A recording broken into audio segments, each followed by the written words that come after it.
Assalamualaikum warahmatullahi wabarakatuh. Sebelumnya suara saya kalah nggak dengan suara kipas? Terdengar buatan? Jelas ya? Jelas ya? Nggak masalah berarti ada kipas seperti ini, nggak masalah ya? Nggak mengganggu toh? Ya, baik. Alhamdulillahi haqqa hamdi nahmatuhu wa nasta'inuhu wa nastaghfiruh wa na'udzu billahi min syururi anfusina wa min sayyiati a'malina may yahdihillahu fala mudilla lahu wa may yudlilhu fala hadiyalah. Asyhadu alla ilaha illallah wa asyhadu anna Muhammadan abduhu wa rasuluh. Allahumma sholli ala Muhammad wa ala ali Muhammad. Subhanaka la ilma lana illa ma 'allamtana innaka antal alimul hakim. Rabbi shrah li sadri wa yassir li amri wahlul 'uqdatam min lisani yafqahu qawli, amma ba'd. Tentu yang pertama kita bersyukur kepada Allah ibu-ibu semuanya atas semua nikmat yang Allah titipkan kepada kita, khususnya nikmat sehat. Khususnya nikmat sehat. Sebulan yang lalu saya jatuh di sini menjelang asar seperti ini. Saya papasan sama siapa nih? Itu subhanallah, saya sampai hari ini masih sakit ini. Jadi selama 2 minggu pertama itu saya kalau tidur itu ditidurkan sama istri, bangun terus dibangunkan. Saya nggak ke masjid sampai 1 bulan. Gitu, subhanallah, sakitnya luar biasa itu.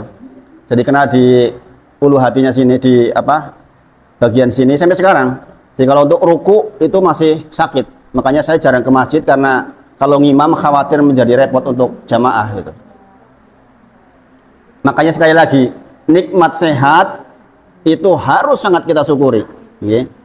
Sekali lagi, nikmat sehat harus sangat kita syukuri. Demi Allah, nikmat sehat itu nikmat yang menjadi bekal utama kita bisa beribadah kepada Allah Subhanahu wa taala. Sebagaimana saya sampaikan berulang-ulang, di rumah sakit banyak orang sakit ketika mendengar suara adzan, khususnya bapak-bapak itu nangis itu. Pengen mendatangi suara adzan. Itu betulan itu. Tapi begitu sehat naik motor dengar adzan bablas. Orang urusan. Gini Bang nggih. Bapak-bapak dibilang nanti di rumah. Harus rajin ke masjid gitu. Jangan nunggu sakit, jangan nunggu di rumah sakit, jangan sampai harus nangis di rumah sakit baru pengen datang. Jangan doakan ibu-ibu yang sudah ngaji, doakan betul-betul suami-suami supaya pada rajin. Karena apa? Karena lagi diberi sehat. Begitu kita sakit, susahnya luar biasa. Ya. Maka sekali lagi, panjenengan bisa duduk seperti sekarang ini juga nikmat yang besar. Ya. Ketika saya jatuh duduk, sakitnya luar biasa itu. Ya. Padahal pekerjaan saya duduk, subhanallah. Maka sekali lagi, yang namanya syukur adalah bagaimana kita merubah nikmat dari Allah menjadi ketaatan, ibu-ibu. Penting sekali ini. Kalau jenengan mendengar pembawa acara monggo kita bersyukur, artinya sedang diajak yuk nikmat yang Allah titipin ke kita ini menjadi amal soleh, menjadi ibadah. Jenengan kalau baca redaksi iftitah, saya ulang sekali lagi ini. Di dalam iftitah itu ada 12 macam nggih. Ada 12 macam. Jenengan pakai yang mana iftitahnya? Kabiro atau loma bait? Loma bait atau kabiro? Orang bilang katanya kabiro miliknya orang NU. Loma bait miliknya orang Muhammadiyah. Padahal dua-duanya dari Rasulullah. Ada 12 nggih. Sunnahnya dibaca bergantian. Di antara kekeliruan kata para ulama mau comong siji tok. Lah apalih mung pito Ustaz, diapalke yang lain. Nggih. Makanya ngaji ini penting banget nggih. Ada berapa iftitah? 12. Salah satunya adalah wajjahtu wajhiya lillati fattara samawati wal ard hanifa muslima wa ma ana minal musyrikin. Inna sholati wa nusuki wa mahyaya wa mamati lillahi rabbil alamin. La syarika lahu wa bidzalika umirtu wa ana minal muslimin. Masih lanjut itu, panjang itu nggih. Nggih. Dikatakan antal malik, nanti sampai ke dzalamtu nafsi. Jadi kata-kata apa? Dzalamtu nafsi, artinya ya Allah saya menganiaya diri sendiri. Para ulama menyebut maksud dolamtu nafsi itu apa?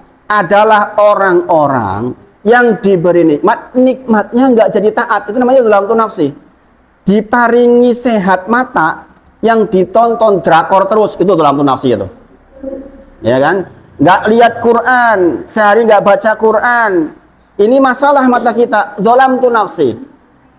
Dikasih pendengaran normal, yang banyak orang pengen mendengar normal, yang didengar boro-boro murotal, yang didengar seharian nyanyian terus, itu dolamtu nafsi.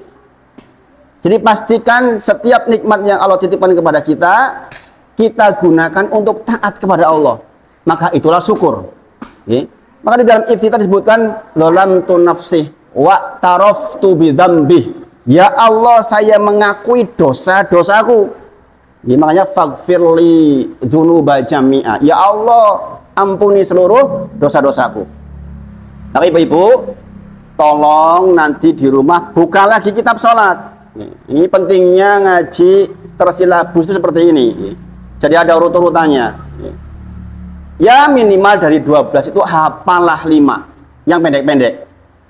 1. Kabiro walhamdulillahi katsiro wa subhanallahi bukrata wa asila. 1. Itu segitu itu. 1. Kemudian yang saya bacakan wajjahtu wajhiya. 2. Yang ketiga Allahumma ba'id baini wa baina khotoyaya. Bacanya bukan Allahumma ba'id ya, tapi ba'id pakai alif. Pakai alif. Ba'id. Kalau ba'id itu artinya dijauhkan, tapi si ketok dalam bahasa Arab. Tapi kalau ba'id pakai alif, dijauhkan sejauh-jauhnya. Maka dikatakan kama bainal masyriqi wal maghrib, seperti jauhnya timur dan barat. Maksudnya dihapus maksudnya. Ya Allah, tolong dosaku yang lalu dihapus. Saya nggak mau ngelihat lagi, baik di dunia maupun di akhirat, sejauh timur dan barat. Kenapa timur dan barat? Kalau jenengan belajar fisika tahu bahwa jarak terjauh di bumi ya timur dan barat. Bumi kan begini. Sing paling ngatuh ning kene karo ning kene. Enggak ada lagi yang lebih jauh dari itu. Maka jauhkan antara aku dan dosaku kama bainal masyriqi wal maghrib. Itu iftitah Allahumma ba'id. Kemudian yang lain, subhanakallahumma wa bihamdik wa tabarakasmuk wa ta'ala jadduk wa la ilaha ghairuk. 1. Pendek tuh itu. Orang bilang katanya ini punyanya organisasi Persis. Padahal itu juga dari Rasulullah Shallallahu Alaihi Wasallam. Jadi sunnahnya digilir, digilir sunnahnya. Mengapa kalau pakai 1 tok dikatakan keliru? Kelirunya bukan masalah sah dan tidak sah sholat, bukan. Tapi karena tidak menghidupkan sunnah, tidak menghidupkan sunnah. Nah itu kita berusaha kepada Allah untuk diberi oleh Allah nikmat sekaligus agar nikmat itu menjadi sarana bertakwa kepada Allah Subhanahu wa taala. Ingat-ingat ibu-ibu nggih. Jadi kalau jenengan matanya sehat, pastikan sehari ini dihisab tuh. Dari pagi sampai sekarang saya lihat apa? Dari pagi sampai sekarang saya dengar apa? Harus ada waktu untuk mendengar hal-hal yang Allah sangat sukai. Maka kalau jenengan ke rumah saya lewat, mungkin jenengan sering dengar suara murotal. Di dalam sehari-hari memang saya sering setel murotal untuk anak-anak. Salah satu upaya untuk menjadikan anak akrab dengan Al-Quran, ya sering disetel. Meskipun tidak seharian, tapi seringlah disetel. Jadi nanti ketika dia menghafal, tahu-tahu sudah bagus. Kemudian sekali lagi koreksi, untuk bacaan sekali lagi jenengan semua butuh tahsin ini. Butuh tahsin. Saya dengarkan sekali lagi tadi masih keliru. Kelirunya masih banyak. Kelirunya masih banyak sekali. Wajib tahsin. Jenengan enggak kalau sholat pakai itu toh, pakai 3 kul huwallahu ahad. Pakai itu kan kul a'udzu birabbil falaq. Pakai itu kan. Ayo liane ora apal.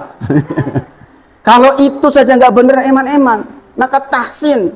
Minimal surat-surat pendek itu clear. Istri saya di Ar-Rahman itu di samping ngajar bacaannya juga surat pendek itu dibetulin semua. Makanya ibu-ibu yang ikut insya Allah rata-rata benar bacaannya. Karena keliru bacaan, keliru arti. Kul dengan kul beda. Kul katakan, kul pakai kaf, Makanlah, bayangin. Qul huwallah, qul huwallah itu makanlah. Makanlah dia Allah subhanallah. Ya. Kemudian apalagi dengung, ya, ikfa. Tadi ikfanya nggak dapat. Ya. Belajar. Penting ini belajar nih saya sampaikan. Mumpung masih hidup. Ya. Mumpung masih hidup. Kalau udah mati nggak bisa belajar lagi. Saya ceritakan dengan Bu Sum itu yang punya warung. Ya.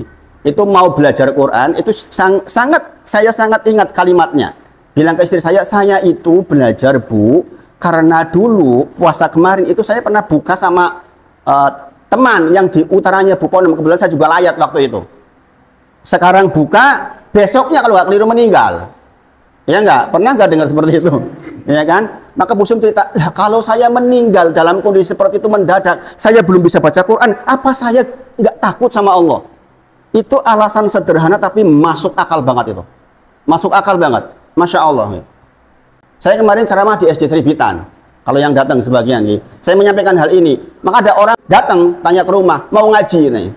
Takut ya. Dia juga takut, saya kalau mati belum bisa baca Quran bagaimana? Dan saya katakan tadi, kalau bacaannya saya nggak tahu seluruhnya. Yang terdengar tadi masih keliru. Yang saya dengar tadi masih keliru bacaannya. Kelirunya banyak, nggak sedikit. Kelirunya banyak, nggak sedikit. Maka harus ada waktu untuk belajar Al-Quran. Harus ditata ulang. Ini penting ini. Masalah makhorijul huruf, sifatul huruf, kapan tipis, kapan tebal, itu penting. Ini. Allah dengan lillah itu berbeda Bapak Ibu. Ibu-ibu semuanya. Allah ketemu lafzul jalalah Allah, lo itu harus tebal. Allah. Kalau lillah, la-nya kecil, tipis. Itu berbeda. Apalagi yang sejauh itu. Ini yang dasar-dasarnya saja kayak dengung belum. Ini. Makanya sekali lagi, penting menyempatkan belajar tahsin. Tentu saja itu bukan bidang saya. Jangan bisa dengan siapa saja, yang penting ditata ulang pelajaran tahsinnya. Mudah-mudahan Allah mudahkan insya Allah. Kemudian, hari ini sebagaimana permintaan kita melanjutkan tentang ghibah yang kemarin belum selesai. Kemarin sampai apa? Saya tanya dulu, ingat enggak? Kemarin sampai apa? Sampai hukumnya. Sampai syirik. Oh, nggih. Tidak ada dosa yang tidak diampuni kecuali dosa syirik. Quran surah An-Nisa ayat 48. Innallaha la yaghfiru ayyushraka bih wa yaghfiru ma dzuna dzalika liman yasha. Sesungguhnya Allah tidak mengampuni dosa syirik, sedangkan Allah mengampuni dosa selain syirik. Nah, ini pembahasan tersendiri. Itu kalau nggak salah kemarin quote untuk terakhirnya, untuk jadi pengingat. Kita kembali ke persoalan ghibah. Kembali ke apa definisi ghibah kemarin ibu-ibu? Apa definisi ghibah? Ghibah adalah apa?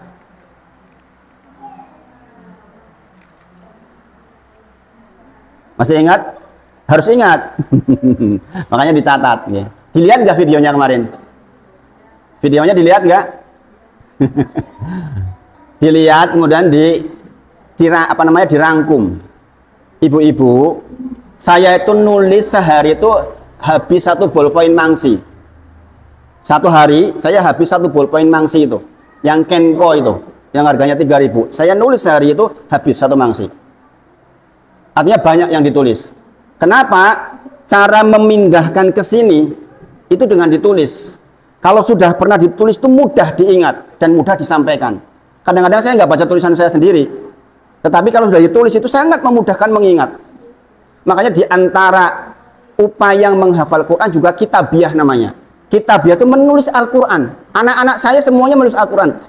Anak-anak yang sudah 30 juz, seperti Aziza, anak saya yang kedua, sudah selesai nulis Al-Quran. Jadi dia punya buku Al-Quran yang ditulis sendiri. Kitabiah namanya. Demikian juga Amar, anak saya yang pertama, juga punya buku yang Al-Quran yang ditulis sendiri. Karena apa? Cara memindahkan ke sini juga dengan menulis. Makanya dengan diberi kesehatan tangan, Di samping untuk masak nih, juga untuk menulis. Nih. Penting itu. Sudah mah menghafalnya susah, menulis nggak mau lah, terus kapan memasukkan ke sini? Iya Kak? Maka menulis itu penting. Kalau sudah seperti itu, sempet nggak ghibah kira-kira? Nggak sempet, nulis suwi banget kok. Banyak pekerjaan positif yang harus kita lakukan ibu-ibu.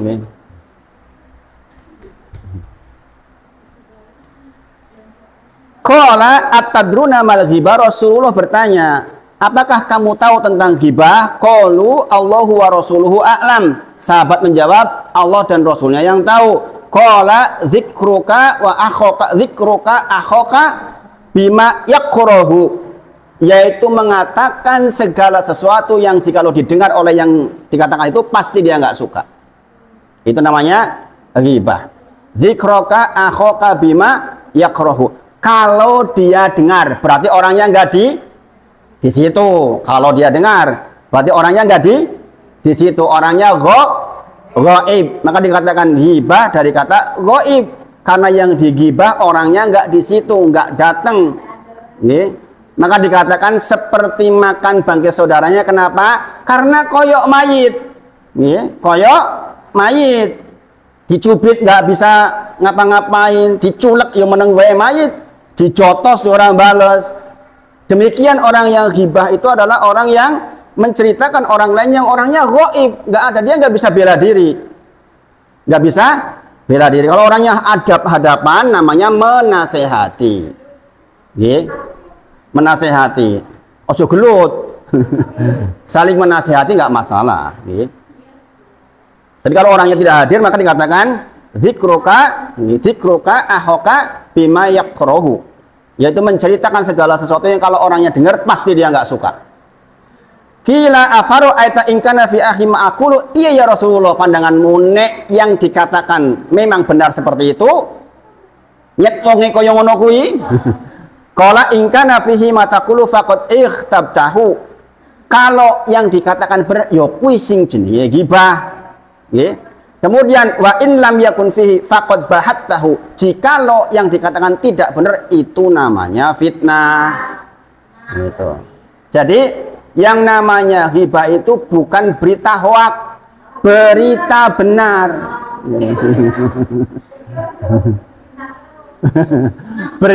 Berita benar, tetapi bukan hoak, bukan berita hoak, tetapi terkait dengan keburukan atau aib orang lain. Nah itu jadi seperti itu, nggih, seperti itu. Dan yang digibahi bati. Yang dihibai harusnya matur nuwun malahan. Kenapa? Bati. Gimana tidak? Sholat malamnya dia, sedekahnya dia ditransfer kepada yang dihibai. Subhanallah. Eman-eman banget. Bayangin. Sholat malamnya dia, sedekahnya dia, kebaikannya dia ditransfer gratis tuh kepada orang itu. Makanya orang yang menghibah itu nanti di akhirat orang yang paling menderita. Kalau kita punya harta diberikan kepada keluarga kita yang kita cintai mungkin nggak masalah, ya nggak? Tapi kalau kita punya harta diberikan kepada orang yang memusuhi kita, yang benci banget sama, subhanallah, koyo polorone, dan jenengan akan menyaksikan itu di sana. Belum lagi hidangan yang disajikan kepada jenengan ketika jenengan lapar di sana, langsung dihidangkan apa? Daging yang busuk dari saudara kita itu. Subhanallah. Itulah mengapa menjadi dosa besar, karena asalnya memakan bangkai itu hukumnya haram. Lah ini memakan bangkai saudaranya sendiri, subhanallah. Mengerikan bukan? Makanya yang digibasi enak-enak saja, bati. Maka orang yang paling berhak digibai adalah orang tua kita sendiri. Orang tua kita sendiri malah digibah nggak apa-apa. Kenapa? Saya transfer pahala ke orang tua saya. Subhanallah. Kalau jenengan mau ghibah, kalau terpaksa ghibah orang yang dicintai jenengan. Karena jenengan sedang mengirim pahala ke dia. Sedang mengirim pahala ke dia. Subhanallah. Ditransfer. Sekarang. Kemudian kalau kebaikan kita untuk transfer ke dia, ternyata kebaikan kita sudah nggak ada. Sholat malam bisa ora pati yo api, sedekah istri isi ghibah. Apa yang terjadi? Dosanya dia ditanggung jenengan. Subhanallah. Makanya kalau digibah itu batinnya luar biasa. Wong sak untung-untungnya wong itu kalau digibah. Nggih. Berbahagialah orang yang digibah. Orang ngopo-ngopo bati, bayangin. Nggih. Jangan susah kalau digibah. Yang susah itu yang menggibah. Kalau yang digibah mah nggak susah, emang ruginya apa? Gila apa nggih? Digibah dengan keruak nggak? Matanya hilang nggak? Kan enggak. Iya enggak? Tapi yang menggibah itu yang susah. Adapun ini, kita ngaji seperti ini untuk mengingatkan diri sendiri. Bukan tertuju kepada orang lain. Untuk diri sendiri. Kita melihat diri sendiri, kita pelaku gibah atau bukan. Kalau kita digibahi, no problem. Sekali lagi, kalau yang kita digibahi, no problem. Tapi kalau kita yang menggibah, itu problemnya. Itulah mengapa kita seperti ini belajarnya. Kemudian, kalau sesuatu yang tidak disukai, berarti apanya? Aibnya. Kita menceritakan aib orang lain. Kalau begitu, kalau kita menceritakan kebaikan orang lain, gibahkah? Bukan. Kalau kita menceritakan kebaikan orang lain, namanya bukan gibah. Gibah adalah menceritakan keburukan orang lain yang dipastikan kalau dia dengar pasti nggak suka. Kalau jangan menceritakan, oh bu itu tuh masya Allah lomoh, itu bukan ghibah namanya. Sangat dipahami sampai di sini. Kemudian sekali lagi, ghibah itu mengundang dosa yang sangat menyedihkan. Ketika Rasulullah Isra Mi'raj bersama malaikat Jibril, maka diperlihatkan orang yang disiksa. Di antaranya adalah ada orang yang kukunya panjang dari logam, kemudian dia graut mukanya dan seluruh badannya. Ditanyakan kepada Jibril, siapa itu? Dia adalah orang yang memakan bangkai saudaranya. Itulah siksa buat orang yang menghibah. Sudah mah ditransfer pahalanya, diambil dosanya dari orang itu, kemudian masih diberi tangan-tangan panjang dari logam, kemudian dicakar ke sini. Subhanallah. Dan berulang dan berulang. Di akhirat ketika dia lapar, disajikan daging busuk dari nanah saudaranya, dan berulang dan berulang. Subhanallah. Subhanallah. Kalau kita menggibah orang begitu disebut namanya si fulan, Busri, langsung saat itu juga, jangan perlu tahu, pahala kita ditransfer ke dia, gitu, langsung ditransfer. Subhanallah, gitu. Jadi harus hati-hati. Ya ayyuhalladzina amanu jtanibu katsiran minadh-dhon inna ba'dadh-dhoni itsm. Wahai orang-orang yang beriman, jauhilah prasangka, karena biasanya ghibah itu dari prasangka awalnya, ya kan? Maka suruh jauhi. Inna ba'dadh-dhoni itsm. Quran surah Al-Hujurat ayat 12. Sesungguhnya sebagian besar dari prasangka adalah dosa. Apa kemarin dosa? Itsm adalah segala sesuatu yang jika lo jenengan melakukan, jenengan nggak tentrem hatinya. Jenengan ghibah tentrem nggak hatinya? Nggak mungkin tentrem. Mesti ada perasaan gitu, nggak nyaman, ya kan? Ya kan? Dan jenengan ingin orang lain tidak tahu dengan apa yang jenengan kerjakan, itu namanya itsm, dosa. Jadi Rasulullah ditanya, ya Rasulullah, apa itu dosa? Dosa adalah segala sesuatu yang ketika jenengan melakukan boten tentrem, dan jenengan pengen, jenengan ketika melakukan orang lain nggak ada yang tahu. Orang zina, naudzubillah, ada nggak yang mau diketahui orang lain? Nggak ada. Pengumuman kecuali orang gila itu. Kecuali orang gila udah nggak punya malu. Bahkan di videoin, subhanallah. Kemudian wala tajassasu, jangan mencari-cari aib orang lain. Wala yaghtab ba'dukum ba'dha, dan jangan kau menggibai saudaramu. Ayyuhibbu ahadukum ayakula lahma akhihi maitan fakarihtumuh, apakah engkau suka memakan bangkai saudaramu? Subhanallah. Wattaqullah innallaha tawwabur rahim, maka bertakwalah kepada Allah, meminta ampunlah kepada Allah, sesungguhnya Allah Maha Pengasih dan Maha Penerima tobat. Kita pembahasan kemarin sudah sampai di situ insya Allah. Kemudian terkait dengan hukum kemarin, hukumnya adalah sepakat para ulama dosa besar, bukan dosa kecil. Hukum dari ghibah adalah dosa besar. Jadi takut nggak dengar seperti itu? Takut. Kita itu ibu-ibu semuanya, hari ini aja ada 2 orang meninggal loh. 4 malahan. 4 malahan. Subhanallah. Jadi dengan kayak gitu takut nggak? Itu kan juga bisa menimpa kita ya nggak? Iya, kita sehat bugar seperti ini tiba-tiba meninggal bisa nggak? Bisa. Imam Al-Jauzi rahimahullah ta'ala menyebutkan. Jadi perhatikan ini. Jadi perhatikan kalimat beliau ini. Kalau panjenengan termasuk orang yang tidak tahu kapan dimatikan oleh Allah, maka kewajiban kita adalah mempersiapkan kita dipanggil, ibu-ibu. Jangan tahu nggak mau dipanggil kapan? Enggak kan? Maka kewajiban kita bagaimana? Mempersiapkan. Nek ujuk-ujuk dipanggil, siap. Beberapa waktu yang lalu, jamaah saya umur 30 tahun. 30 tahun tentara. Sehat toh? Meninggal itu. Itu gara-gara apa? Gara-gara habis bersih-bersih. Keringatnya sangat banyak, mungkin ngeget saya nggak tahu, mandi kerujukan, kemudian tidur, ternyata apa gatik, orang Selatan bilang gatik itu ininya nggak bisa buka lagi, dibawa ke rumah sakit, meninggal. 30 tahun. 30 tahun. Bayangin. Pertanyaannya sekarang, bisakah itu terjadi dengan kita? Sangat mungkin. Pertanyaan berikutnya, sudah siapkah panjenengan? Nek bawa dosa ghibah bangkrut, subhanallah. Maka harus hati-hati. Kemudian kalau jenengan menyebut orang yang disebut itu tidak benci, tidak dibenci, asalnya memang bukan ghibah.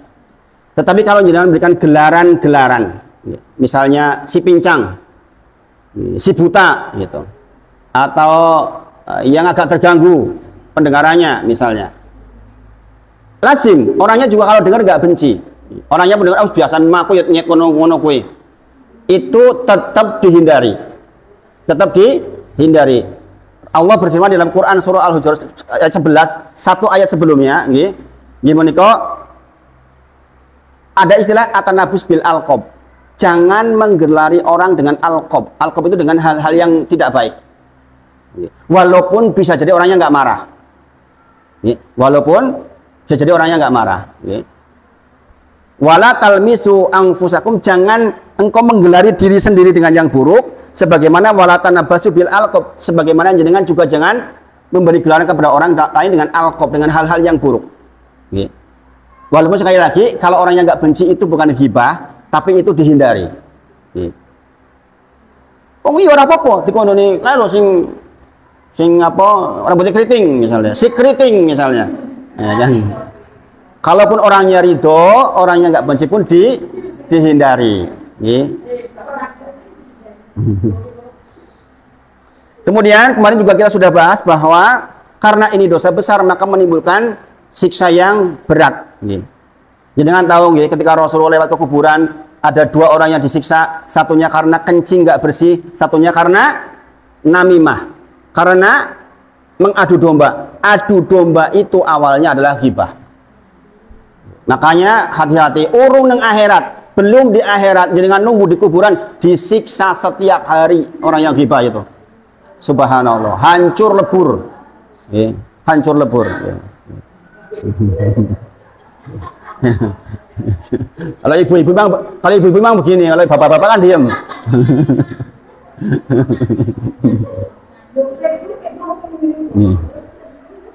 Jadi sekali lagi ghibah dosa besar. Kemudian ibu-ibu, ghibah juga bertentangan dengan hak-hak ukhuwah.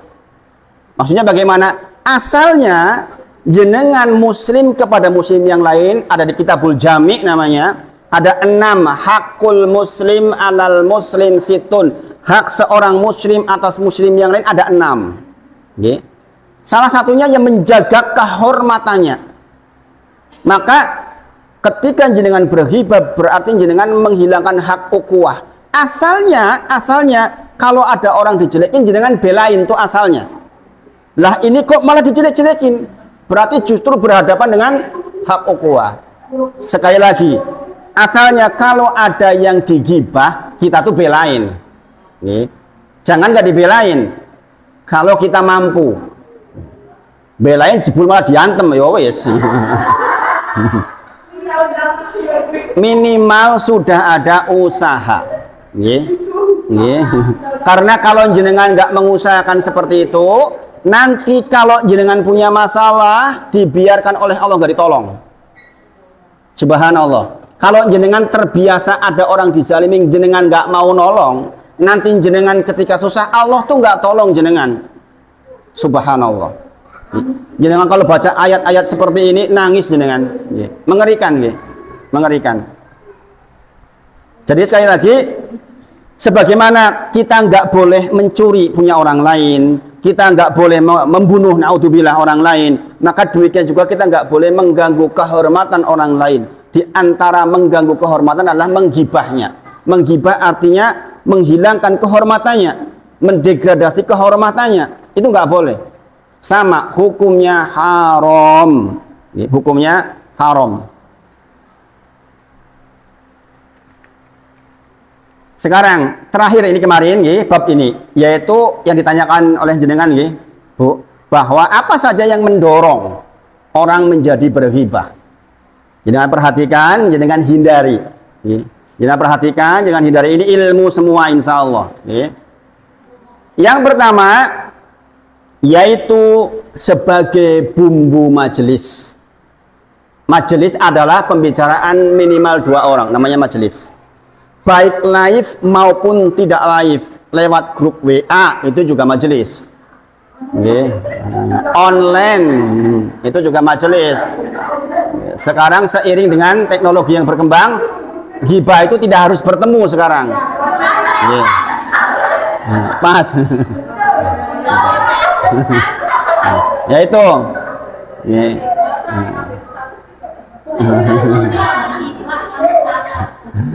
Jadi sekali lagi bumbu majelis, Misalnya tadi ada status, si fulan ini itu, kemudian yang lain ikut-ikutan.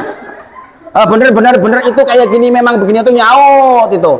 Itu sudah dalam majelis ghibah. Harus hati-hati. Lagi pula ibu-ibu, ini memang mahfum. Majelis kalau nggak ada ghibahnya tuh nggak lezat, kata para ulama. Ini seperti tanpa roiko itu. Makanya orang yang bisa menahan ghibah itu pahalanya besar, ibu-ibu. Karena menghilangkan kelezatan. Asalnya memang lezat menghibah orang itu.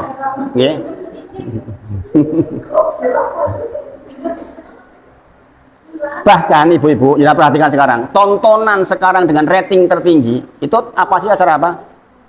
Acara gosip, acara ghibah, ngerumpi. Itu ratingnya tinggi, pembawa acaranya dapat uang banyak. Jadi kan dapat dosanya kalau yang menyaksikan, subhanallah. Gini apa nggih? Nggih.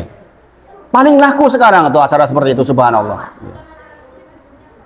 Kemudian yang kedua, dalam rangka biar nyambung dengan lawan bicara. Ini juga sering terjadi. Ngomong wong telu, sing loro ghibah, meneng wae. Astagfirullah kata ya ora mungkin. Jenengan pasti akan ikut-ikut. Heeh kok Bu. Direkam manahan. Nyet ngono kuwi memang kok itu. Itu jenengan ghibah kalau begitu itu.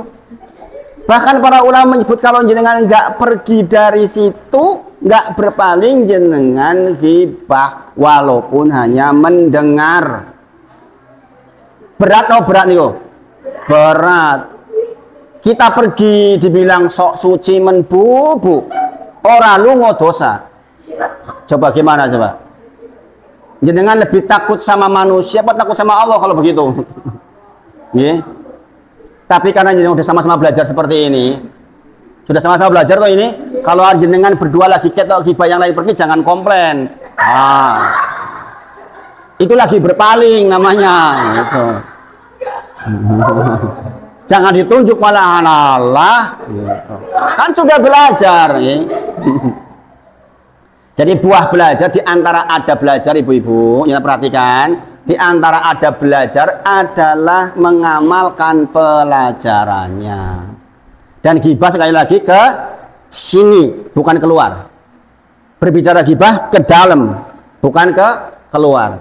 Saya bagaimana? Saya bagaimana? Saya pelaku atau bukan? Jangan ngurusi orang lain. Ingat ibu-ibu, ya perhatikan. Jenengan besok di akhirat nafsi-nafsi. Ingat, ada hari di mana kita seperti belalang, seperti aneh-aneh. Yang kemudian ditebarkan catatan amal kita oleh malaikat. Catatan amalnya mencari kita. Kalau datang dari sebelah kanan kita beruntung, kalau sebelah kiri kita rugi, apalagi kalau dari belakang. Ada masa kita menunggu 50.000 tahun. Sehari senire khamsina alfasana. Jenengan nunggu diadili, subhanallah. Kalau catatan amal jenengan tidak banyak berpalingnya, bahaya. Dan waktu itu nafsi-nafsi jenengan nggak ngurusi yang lain. Masing-masing bertanggung jawab sendiri. Bahkan anak pun nggak mempertanggungjawabkan orang tuanya. Orang tua nggak mempertanggungjawabkan anak. Masing-masing. Maka persoalan amal itu persoalan kita sendiri. Jangan menilai yang lain, jangan. Dia urusannya dengan Allah nanti. Bukan berurusan dengan kita. Mengingatkan, iya, tetapi untuk berubah itu urusan dia dengan Allah sama sekali, bukan tanggung jawab kita. Jangan mencuri, Bu, ternyata mencuri, itu urusan dia dengan Allah, tidak berurusan dengan kita. Nafsi, nafsi. Jadi perhatikan betul ini. Bahkan seorang suami besok lari dari istrinya, takut dituntut oleh istrinya. Demikian juga seorang istri, kalau yang zalim sama suaminya besok dituntut. Subhanallah. Nih. Kemudian minimal kalau jenengan di tempat berhibah itu, kalau jenengan nggak mampu mengingatkan, ya minimal istighfar dan berusaha nyingkiri, geser sidik terus lungo. Jangan tetap di situ. Sekali lagi, karena jenengan sudah sama-sama belajar, kalau besok ada kejadian seperti itu jangan disalahkan, lagi praktek. Kalau mungkin yang belum belajar, iya mungkin kita agak sedikit ini, karena kadang-kadang lezat itu nggak bisa dihindari. Jangan karena ketok yo sih, nah, itu nanti masalah gitu. Sangat dipahami sampai di sini. Pendorong yang kedua adalah menyesuaikan, mensinkronkan, ben kepenak. Dan ini banyak terjadi. Kemudian yang ketiga, ini bahaya banget, ini sub pembahasan tersendiri sebenarnya, yaitu hasad atau iri dengki. Di antara yang mendorong orang menghibai orang adalah karena hasad atau iri dengki. Jangan perlu tahu, dosa pertama di langit adalah hasad, dosa pertama di bumi adalah hasad. Quran surah Al-Baqarah ayat ke-30 mulainya. Wa id qala rabbuka lil malaikati inni ja'ilun fil ardi khalifah, dan seterusnya. Ingatlah ketika Allah menciptakan manusia, sampai kemudian dikatakan wa id qulna lil malaikati isjudu li adama fasajadu illa iblis aba wastakbar. Ketika kemudian sudah diberitahukan bahwa Adam ini loh penduduk bumi, khalifah di bumi, maka kemudian dia diberi ilmu yang banyak. Sebagaimana saya kalau memulai ceramah, saya katakan subhanaka la ilma lana illa ma'alamtana innaka antal alimul hakim. Itu ayat Al-Qur'an itu ibu-ibu. Subhanaka la ilma lana, maha suci engkau ya Allah, la ilma lana. Saya nggak punya ilmu kecuali apa yang kau titipkan kepadaku. Kemudian karena Adam diberi ilmu yang banyak, kemudian seluruh malaikat disuruh sujud. Sujud penghormatan maksudnya, bukan sujud menyembah. Wa id qulna lil malaikati isjudu li adama fasajadu illa iblisa aba wastakbar wa kana minal kafirin. Semuanya sujud illa iblis, kecuali iblis aba wastakbar. Dia aba itu enggak mau, takbar itu sombong. Iblis ditanya oleh Allah, kenapa kamu tidak mau wahai iblis? Kata iblis, ini hati-hati ibu-ibu nih, perhatikan betul. Kalau jenengan punya kalimat seperti ini, jenengan turunan temannya iblis. Kata iblis, ana khairu minhu, kata iblis. Ya Allah, saya kan lebih baik dari dia. Khalaqtahu min tin wa khalaqtani min nar. Kau ciptakan dia dari tanah, sementara kau ciptakan aku dari api. Api kan lebih baik dari tanah, kenapa saya harus sujud sama dia? Jadi kalau jenengan di hati ada kalimat begini, ana khairu minhu, aku lebih apik ketimbang kowe, Bu. Itu iblis, itu warisannya. Dan itulah kesombongan. Subhanallah. Orang-orang berilmu pasti paling takut dengan itu. Orang-orang yang belajar paling takut merasa lebih baik dari yang lain. Paling ditakuti oleh orang soleh itu. Karena dia senyatanya kan dia banyak belajar. Bisa jadi ia lebih baik. Tapi di hatinya nggak mungkin dia klaim lebih baik. Nggak bakal berani. Karena itu kalimatnya iblis, ibu-ibu semuanya. Kalau jangan ada perasaan, saya lebih baik kok dari ibu. Aku lebih ayu kok ketimbang DE. Aku lebih pinter ketimbang DE. Itu warisan iblis, ibu-ibu. Sementara kita itu turunan Adam. Adam itu ngalah. Rabbana dzalamna anfusana wa illam taghfir lana wa tarhamna lanakunanna minal khasirin. Itu kalimatnya Adam. Merasa bersalah, ya Allah saya itu zalim. Saya itu keliru ya Allah, ampuni aku. Kalau engkau nggak ampuni aku, saya cilaka. Itu Adam. Jadi jenengan sehari-hari itu karena keturunan Adam harusnya begitu. Rabbana dzalamna anfusana wa illam taghfir lana wa tarhamna lanakunanna minal khasirin. Bukan ana khairu minhu, saya lebih baik darimu. Itu warisan iblis, ibu-ibu. Dan inilah yang menjadikan dia nggak mau sujud dengan Adam karena hasad. Loh, saya lebih baik dari dia, kenapa saya sujud sama dia? Itu penyakit pertama, dosa pertama di langit. Demikian juga di bumi. Di bumi dosa pertama adalah Qabil dan Habil. Ketika disuruh nikah, itu kan kembar, gitu. Ketika disilang pernikahannya, satu ayu, satu rapati ayu, komplain kepada Allah, kepada bapaknya.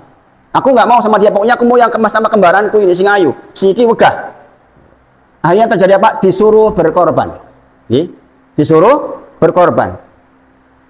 Ternyata yang terbukti yang benar adalah yang tidak berhasad, subhanallah. Kemudian dibunuhlah saudaranya. Pembunuhan pertama karena hasad. Karena iri dengki, subhanallah. Maka pengajian khusus bab hasad itu penting sekali. Nah, di antara yang mendorong orang termotivasi untuk ghibah adalah hasad. Perasaan iri. Contoh, yang namanya orang hasad. Jenengan hasad kepada si fulan. Supaya jenengan punya kedudukan lebih tinggi darinya, maka jenengan akan menghancurkan dia. Dia akan ngomongin dia yang buruk-buruk. Supaya jenengan terangkat, subhanallah. Itu verbal, itu ceto melo-melo kayak gitu. Bahkan para ulama menyebut, jikalau nih, kalau tadi jelas saya ngelek-elek dia, jelas itu, jelas ghibah. Tapi kalau jenengan begini, misalnya ada 3 orang, A, B, C, jenengan ki janjani hasad sama C ini, hasad sama ini, tapi jenengan ki nggak mau gibahin dia, nggak mau jenengan. Tahu bahwa kalau saya gibahin dia, jelek-jelekin dia dosa. Maka kemudian jenengan ketemu dengan B. Yang B itu mengatakan tentang dia buruk. B itu ngomong sama D, dia lagi ngomong sama D, ngomongin B. Paham ya? Ada 4 orang. A, B, C, D. Si C jenengan tuh nggak suka sama si C karena hasad. Kemudian jenengan ketemu melihat si B sama si D ngomongin si C. Iki elek lho wonge. Jenengan mengatakan seneng di hati. Nyet aku ki yo jeleh karo DE. Sehingga jenengan walaupun nggak menggibah dia, jenengan mendukung dibiarkan ini ngomong, itu jenengan kategori gibah. Kalau jenengan termasuk yang suka ada orang yang ngomongin musuhin jenengan, sing dianggap musuh ya. Kok jenengan seneng, itu gibah, ibu-ibu. Subhanallah. Sampai segitunya. Apa yang harus jenengan lakukan? Ingatkan ini. Si B diingatkan harusnya. Jangan. Kalau jenengan biarkan ini, ketika jenengan punya soal, kita nggak ditolong oleh Allah, subhanallah. Bayangan kita punya soal dibiarkan oleh Rob kita, gimana rasanya? Maka sekali lagi, ini dosa yang mengerikan, mengerikan. Makanya kemarin apa? Di pertemuan pertama saya sampaikan bahwa siapapun yang bisa menjaga ini, maka ibadah yang lain akan menjadi baik. Sholatnya jadi baik, sedekahnya jadi baik, puasanya jadi baik karena bisa menjaga ma baina lahyaihi, apa yang ada di antara dua jambang, yaitu lisan kita. Monggo diunjukin. Bismillah.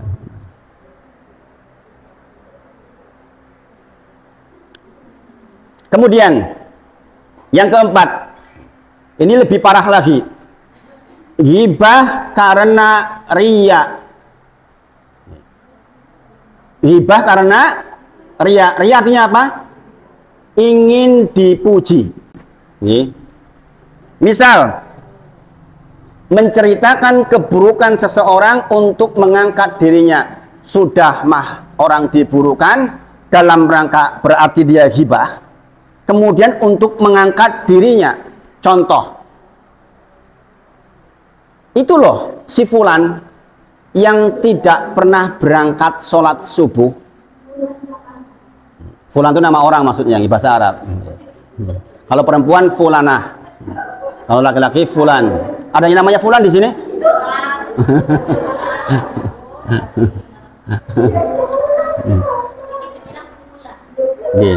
Jadi kalau kita mengatakan si fulan, itu loh si fulan yang tidak pernah sholat subuh, itu loh si fulan yang sukanya pelit misalnya.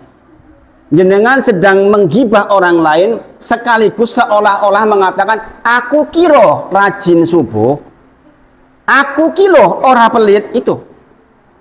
Jadi diantara motivasi orang menggibah orang adalah ingin mengangkat dirinya dengan menjatuhkan orang lain.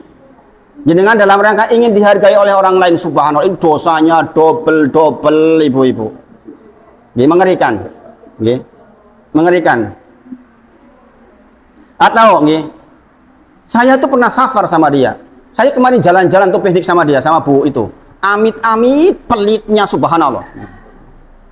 Jenengan ingin mengatakan saya tuh nggak pelit, saya tuh lomoh. Yang jenengan ingin di hati, ingin mengatakan ke orang-orang saya itu lomoh, dia itu loh pelit. Sudah jenengan menggibah dia, jenengan ingin mengangkat diri panjenengan, subhanallah. Dan ini lembut banget, tapi kalau orang-orang yang paham tahu dalam rangka apa dia ngomong. Saya misalnya, saya laki-laki, konco kae lho, senengane iki melotot ini ngomong itu, pramugari ditolok itu. Seolah ingin mengatakan saya ini loh ghodul basor, saya ini loh nggak begitu, itu loh maksudnya. Paham nggih? Paham boten? Jadi riya itu dia jenengan mengangkat diri panjenengan dengan menjatuhkan orang lain, double itu. Jadi dosanya juga double. Kemudian dendam. Di antara yang mengakibatkan orang termotivasi untuk menghibah adalah dendam. Maka namanya dendam itu cari-cari kesalahan terus. Tajassasu. Jenengan terus cari kesalahan. Sampai namanya orang dendam itu subhanallah Bapak Ibu. Liwat dengar kayak mau kuasi urip ora mati-mati yo. Bisa seperti itu orang dendam itu. Lewat motornya, yang lewat motornya salahnya apa? Berisik banget kayak motornya subhanallah orang mati-mati ini. Itu dendam itu bisa seperti itu ibu-ibu. Maka jangan cari kesalahannya terus. Yang dibicarakan tentang dia kesalahan itu karena saking dendamnya subhanallah. Dendam bisa karena banyak hal ibu-ibu. Kalah bersaing dan macam-macam. Dan ini bisa terjadi kepada siapa saja tak terkecuali. Makanya kemarin diceritakan sampai Aisyah radhiyallahu anha pun pernah mengalami menghibah istri Rasulullah yang lain. Karena ini memang bisa berpotensi mengenai siapapun. Maka begitu pentingnya ibu-ibu kita merutinkan zikir pagi, zikir petang. Jenengan sudah biasa zikir pagi, zikir petang belum? Ini penting. Zikir pagi, zikir petang itu pentingnya luar biasa. Ada sekitar 20 bacaan zikir pagi, zikir petang. Ada yang sudah mengamalkan di sini zikir pagi, zikir petang? Ada yang mengamalkan zikir pagi, zikir petang? Sebanyak ini belum ada yang mengamalkan. Dibagi nanti dikopikan. Sekarang banyak panduan. Jangan cari di YouTube aja zikir pagi, zikir petang. Muzamil Hasbalah baca, Misyari Rashid baca. Banyak. itu manfaatnya sangat besar. Di antaranya adalah menjaga diri kita dari ghibah. Dimulai dari baca ayatul kursi. Dan seterusnya, ada sekitar 20 bacaan. Anak-anak saya udah hafal semua itu. Di rumah kita praktikkan tiap hari. Kemudian, jenengan bisa menghibah orang karena menjual kesedihan. Contoh, aduh, kasihan ya si fulan. Sudah lama nggak ikut pengajian. Kasihan dia. Seolah-olah jenengan menyedihi orang lain, ya enggak? Ketok mesak ke orang itu. Padahal jenengan mengatakan kaya loh, wong iki males. Orang tahu gelem ngaji. Jenengan habis ngaji seperti ini, keluar udah yang mengatakan di luar, bubu, kayak si fulan kok orang mangkat terus foto kayak hilang jenengan pahalanya. Pindah ke dia yang nggak ngaji, subhanallah. Oke? Hati-hati ibu-ibu nggih. Mesake mentok kayak ya Allah, wong kok ya ora tau ngaji. Awake dhewe iki lho ngaji terus, subhanallah. Pahala jenengan yang baru sangat bisa hilang seketika. Gara-gara lisan. Kemudian seakan-akan nahi mungkar. Nahi mungkar tahu? Mencegah terjadinya keburukan, nahi mungkar. Contoh, kok bisa-bisanya ya si fulanah itu, saya nggak habis pikir kok DE gelem nyolong ya. Ini juga bahaya ini. Seolah-olah ingin nahi mungkar. Tapi faktanya jenengan sedang memburuk-burukan orang lain. Jadi janjinya jenengan hendak menjatuhkan dia, bukan dalam rangka untuk nolongin dia. Itu nggih. Jadi itu 7 hal terkait dengan yang memotivasi kita berbuat hibah. Tolong diperhatikan, digarisbawahi, jangan sampai dilakukan. Sekarang kabar gembiranya. Hibah yang boleh. Apa saja hibah yang boleh? Sekali lagi, hukum asal hibah haram. Dosanya dosa besar. Ada perkecualian. Hibah yang dibolehkan dalam beberapa keadaan. Kaidahnya begini. Hibah yang boleh bagaimana? Hibah yang ada maslahat secara umum ataupun khusus. Hibah yang dengan hibah itu maka akan terjadinya maslahat, akan terjadinya manfaat yang besar, baik secara pribadi maupun untuk keperluan umum. Itu kaidahnya. Tetapi sekali lagi, ini masuk di dalam darurat. Tetap hukum asalnya haram.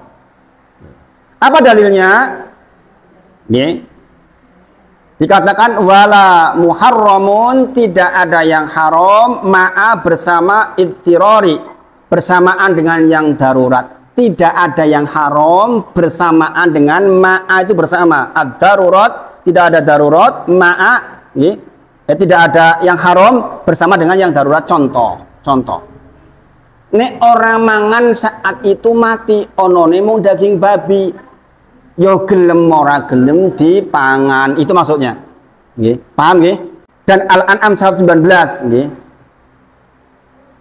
Waqad wasolalakum, telah diterangkan kepada kalian tentang ma harama alaikum, apa-apa yang diharamkan kepada kalian. Kecuali jika dalam keadaan terpaksa, tetapi tidak di dalam hal yang berlebih-lebihan. Contoh. Yang namanya bertahan perut supaya nggak mati yo cukup setengah piring. Ojo terus wah enak yo, nek ngono aku tak tambah rong piring. Itu namanya bukan darurat. Maksudnya bagaimana di dalam praktek hibah? Contoh. Kasus pertama, orang yang terdolimi, maka dia boleh menghibah kepada orang yang dianggap mampu memberikan solusi atas kezaliman yang dia terima. Contoh, jenengan cerita ke Pak Polisi, jenengan baru saja kehilangan sesuatu. Maka jenengan ditanya, siapa yang mencuri si fulan? Tolong ceritakan. Aku nggak mau Pak ceritakan, nanti saya jadi ghibah. Nah itu jenengan wajib menceritakan, paham nggih? Karena ada maslahat secara pribadi yang jenengan mau ambil. Tapi jangan kemudian begini, itu loh pencurinya Pak Fulan, sing bojone niki sing anake koyo namanya berlebihan, minta piring kedua namanya. Paham nggih? Cukup keburukan terkait dengan orangnya saja yang berkait dengan kasus kita. Jangan bojone melu, anake melu, bapake melu, peluke kabeh namanya ghibah berlebihan. Itu kembalinya ke haram. Sangat dipahami sampai di sini? Sangat dipahami? Jenengan ditanya Pak Hakim, ya ceritakan apa adanya. Jangan diumpet-umpet ya terus nangkepe kepiye. Sangat dipahami? Ah, tonggoku ora penak aku piye meneh. Ya kan? Nah, itu jenengan boleh berghibah di situ. Kemudian yang kedua yaitu mu'arrif. Tadi yang pertama namanya mutadzalim, yang kedua mu'arrif. Mu'arrif adalah orang yang sedang mengenalkan orang lain, mengidentifikasi orang lain.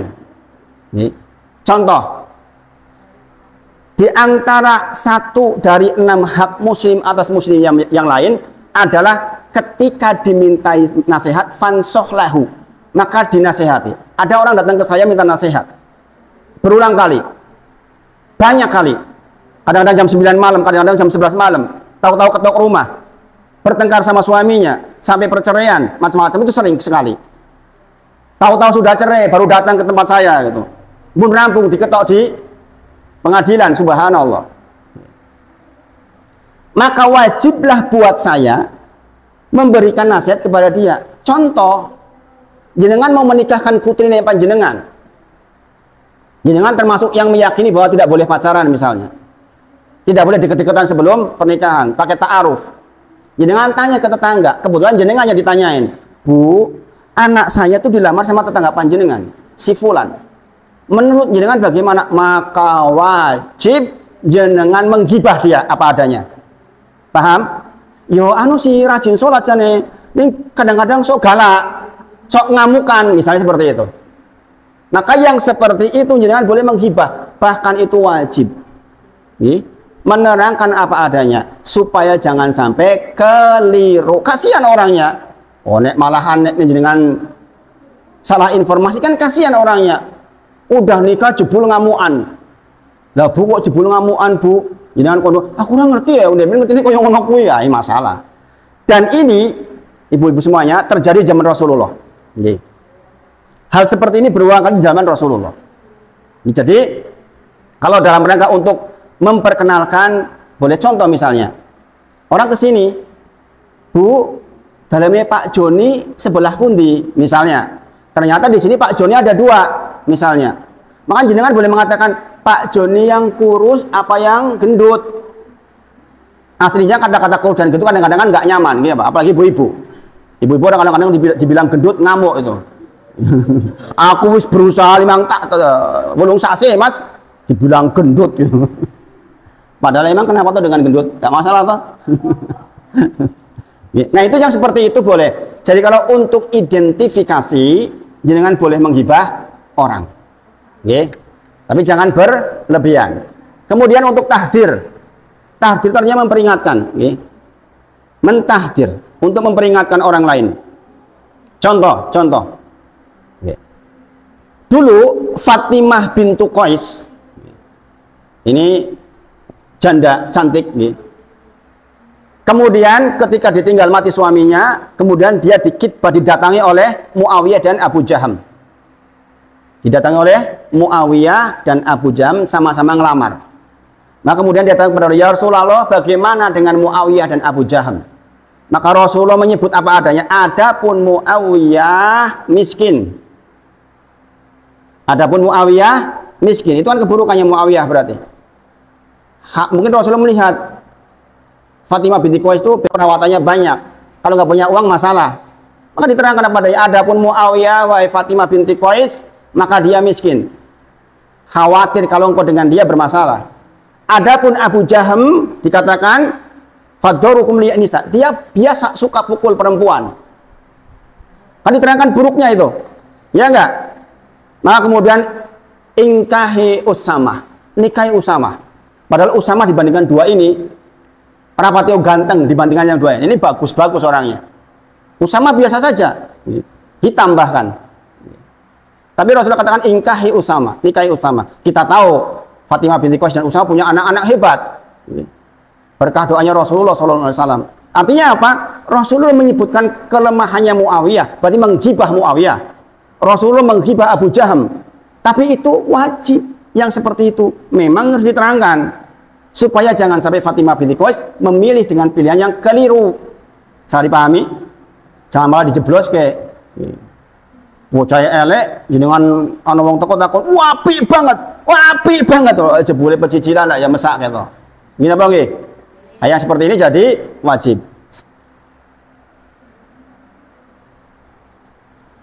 Termasuk ibu-ibu.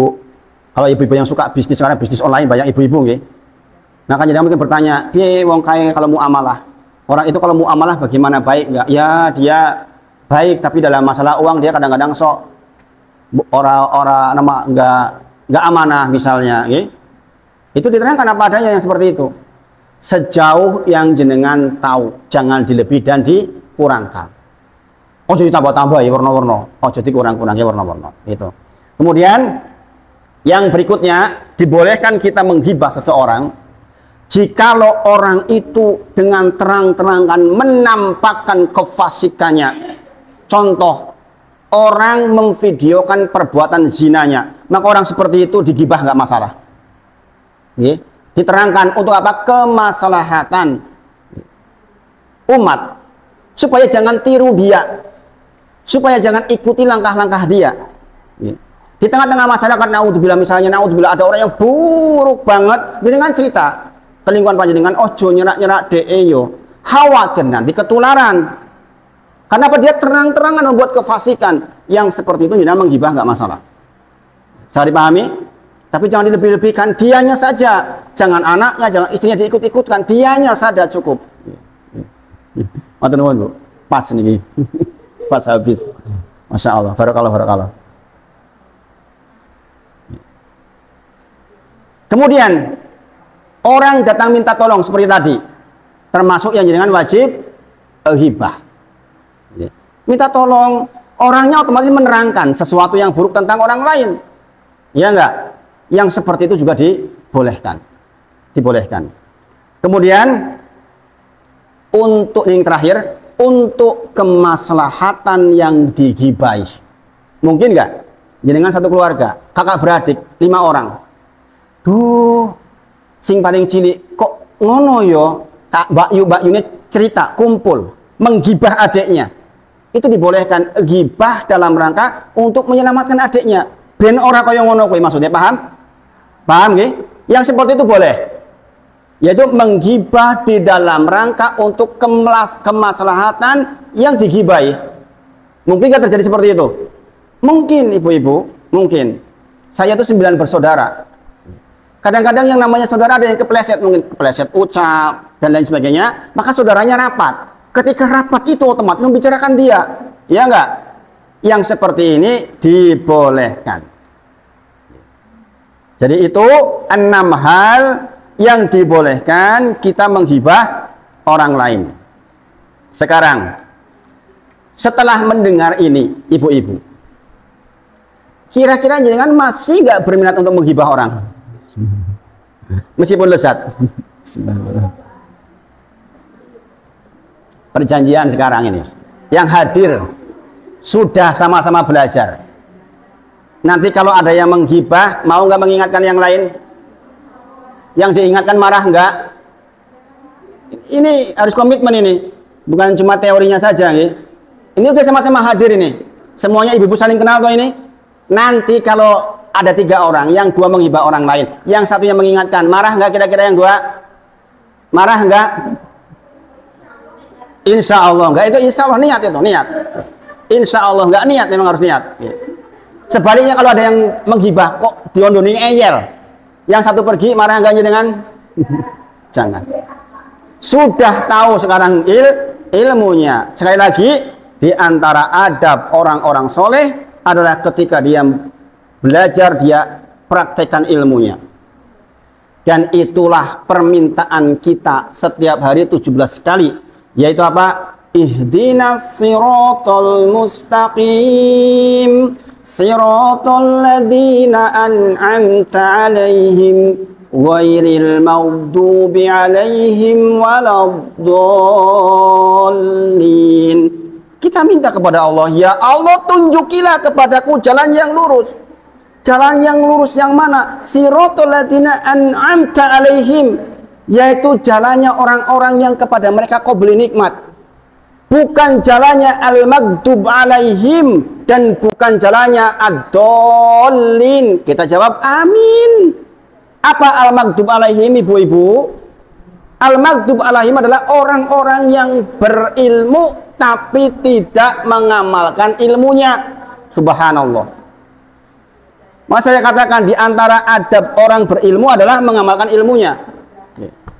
Makanya jenengan yang sudah belajar seperti ini, kalau jenengan benar-benar terhindar dari al-maghdub alaihim, maka jenengan amalkan di dalam kehidupan sehari-hari. Jenengan lihat tafsir Al-Fatihah. Nah, ketika mengatakan al-maghdub alaihim adalah orang-orang, al-maghdub alaihim adalah orang-orang yang punya ilmu tapi nggak mau pakai ilmunya. Itu al-maghdub alaihim. Sifatnya orang Yahudi. Ad-dallin adalah orang-orang yang nggak mau belajar. Aku yo koyo ngene wae, moh sinau, itu ad-dallin. Orang yang tersesat. Orang yang tersesat. Namanya ad-dallin, yaitu orang-orang yang nggak mau belajar, nggak mau ngaji, pokoknya ya wis aku koyo ngene iki. Itu ad-dallin. Kita tiap hari minta 17 kali. Berikutnya, terakhir, insya Allah pas waktunya. Bagaimana kalau kita sudah terlanjur menghibah orang? Setiap yang sudah keluar, Quran surah Fussilat mengatakan kita nggak bisa ngumpet dari kalimat kita. Allah yang sebutkan. Jenengan sudah terlanjur keluar kalimat, maka kalimat itu tercatat di dalam lembaran catatan panjenengan dan akan dibuka besok, akan diperlihatkan pada panjenengan. Sekarang bagaimana? Bagaimana upaya kita bertobat dari yang seperti itu? Bagaimana kita terhindar dari akibat dosa dari yang seperti itu? Subhanallah. Aduh Ustadz, saya hidup 10 tahun terakhir kayaknya kalau dihitung-hitung kayaknya menghibah udah ada 100 orang kayaknya. Jadi kan bakal dituntut oleh 100 orang itu. Pahala kita diberikan kepada dia, subhanallah. Kalau pahala kita habis, dosa dia untuk kita. Sekarang situasinya kalau udah seperti itu bagaimana? Yang pertama, yang perlu jenengan lakukan adalah jenengan bertobat. Bertobat. Pertama bertobat dulu. Pertobatan jenengan terkait dengan dosa kepada Allah 3. Jangan perhatikan ini. Ibu-ibu diperhatikan betul. Kalau jenengan merasa punya dosa yang dosanya dengan Allah 3. Yaitu yang pertama jenengan meninggalkan dosa itu. Yang kedua menyesali. Ada perasaan, ya Allah kok saya kemarin begitu. Menyesali jenengan. Kemudian ada azam, ada niat untuk tidak mengulangi lagi. Walaupun berulang kali terulang. Sekali lagi, walaupun berulang kali terulang.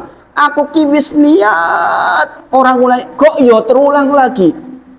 Ada loh ibu-ibu dosa yang jadi penyakit seperti itu. Saya itu menangani banyak kasus seperti itu ibu-ibu. Ada bapak-bapak yang punya penyakit naudzubillah, punya penyakit dengan wanita. Seneng toal-toel, sudah tua masih seneng berzina. Berulang kali berzina naudzubillah. Saya tanya jenengan berulang kali khilaf Ustadz. Jawabannya cuma satu, khilaf. Ada bapak-bapak udah tua 56 tahun masih toal-toel sama perempuan, subhanallah. Saya katakan tobat, dia niat tobat, berulang lagi, tobat, berulang lagi. Dan inilah manusia yang sering terjadi. Maka ada zikir sore kita namanya Sayyidul Istighfar. Allahumma anta rabbi, la ilaha illa ants, khalaqtani wa ana abduk, wa ana ala ahdika wa tika mastata'tu. Dan seterusnya nanti ada kata-kata dosa yang terulang-ulang. Dosa yang terulang, mengakui dosa yang berulang kali. Memang faktanya manusia begitu. Dan ketahuilah ibu-ibu, setan akan masuk, kowe rasa tobat, engkau paling ngulangi. Tetap tobat jenengan. Jenengan tetap istighfar kepada Allah. Mudah-mudahan dibimbing oleh Allah. Walaupun terulang lagi. Orang mau tobat dari rokok ibu-ibu, susahnya pol. Bapak saya sendiri, almarhum, rahimahullah ta'ala, Allah merahmati beliau, merokok. Sakit tenggorokan berhenti 1 tahun. begitu kumat, lebih parah rokoknya. Begitu mari. Ditobat itu dari rokok beratnya luar biasa. Dan demikian, kita seringkali sudah niat nggak bergibah, gibah lagi. Ya Allah, nyesel niat ninggalin, seulang meneh terjadi. Maka kita sayyidul istighfar. Itu obatnya sayyidul istighfar, ibu-ibu. Obat untuk dosa yang berulang itu sayyidul istighfar. Maka dihafalin sayyidul istighfar. Sayyid artinya pemimpin, istighfar itu minta ampun, pemimpinnya minta ampun, yaitu sayyidul istighfar. Allahumma anta robbi. Hafal bukan? Itu zikir pagi, zikir petang kita, ibu-ibu. Kayaknya perlu dibahas di sini tentang zikir pagi, zikir petang deh. Tentang redaksi zikir petang itu apa saja. Dan dibahas maksudnya, itu penting. Di masjid yang lain sudah selesai, sudah lama ini, yang seperti ini, awal-awal pengajian. Kemudian, itu kalau kepada Allah. Kalau kepada manusia, dosa terkait dengan manusia yang lain nggak cukup tiga, nggak cukup hanya meninggalkan, menyesali, meninggalkan, apa namanya, berniat untuk tidak mengulangi lagi, tapi juga harus minta maaf kepada yang bersangkutan. Sekarang situasinya, yang digibah tahu bahwa jenengan menggibah. Yang kedua, jenengan orang yang digibah nggak tahu. Contoh, orang lewat. Jenengan gibai dia, katanya wongnya soko melakukannya kayak wongnya ria, kayak wongnya sombong itu. Liwat tok pisan. Jenengan sudah transfer pahala ke dia kan. Sekarang bagaimana jenengan minta maaf kepada dia? Ini juga sama dengan kasusnya orang yang digibah mati. Jenengan menggibah orang, ternyata yang digibah mati sekarang, udah meninggal dunia. Bagaimana caranya jenengan minta ampun sama dia? Ini persoalan tersendiri.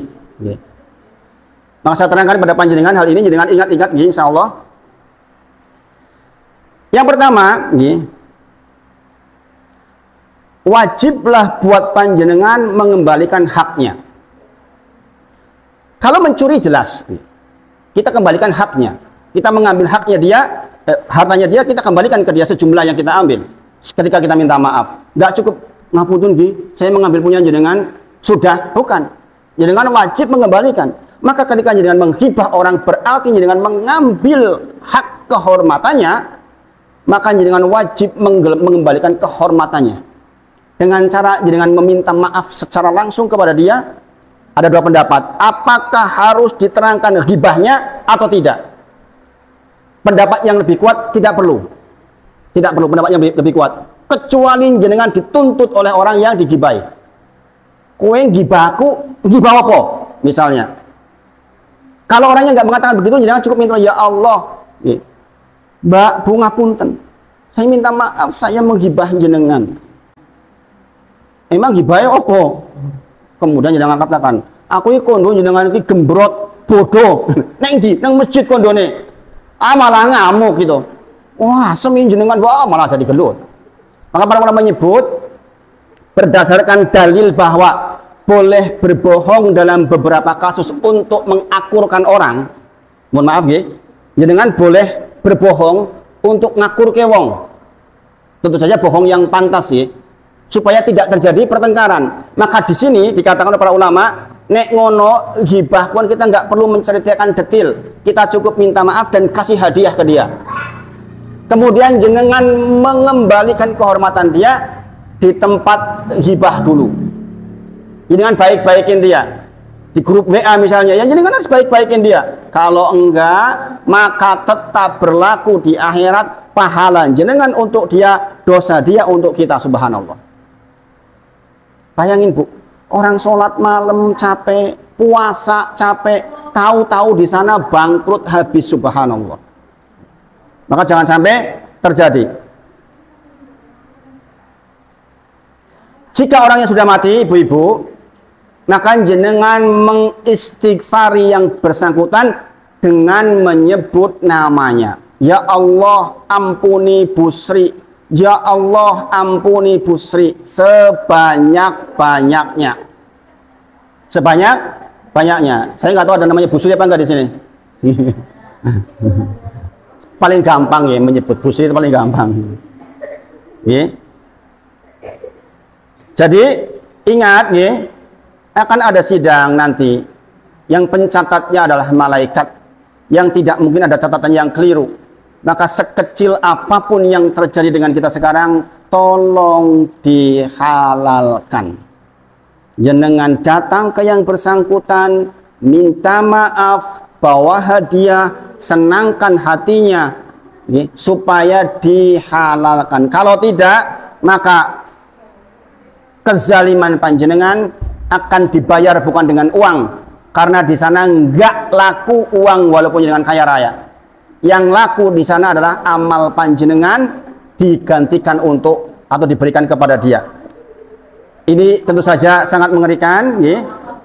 Mudah-mudahan ini bisa menjadi pengingat buat kita semua supaya kita terhindar dari dosa yang besar ini. Dan ketahuilah sekali lagi, ya ayyuhalladzina amanu taqullaha wa qulu qawlan sadida. Wahai orang-orang yang beriman, bertakwalah kepada Allah, wa qulu qawlan sadida. Pastikan kalimat yang keluar dari mulut kita adalah kalimat yang syadida, kalimat sing bener tok.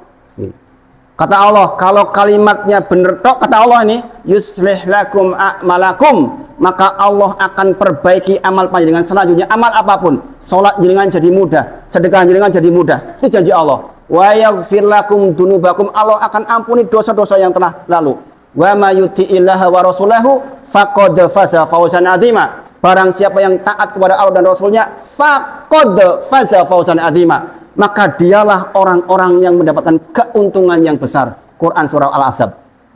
Mudah-mudahan ini menjadi pengingat buat kita semuanya, dan mudah-mudahan kita dirahmati oleh Allah. Saya kira ini yang disampaikan pada sore hari ini. Jika masih ada 1-2 pertanyaan, monggo. Insya Allah maghrib sekarang agak mundur. Mudah-mudahan bermanfaat. Wa akhiru da'wana alhamdulillahirabbil alamin. Assalamualaikum warahmatullahi wabarakatuh.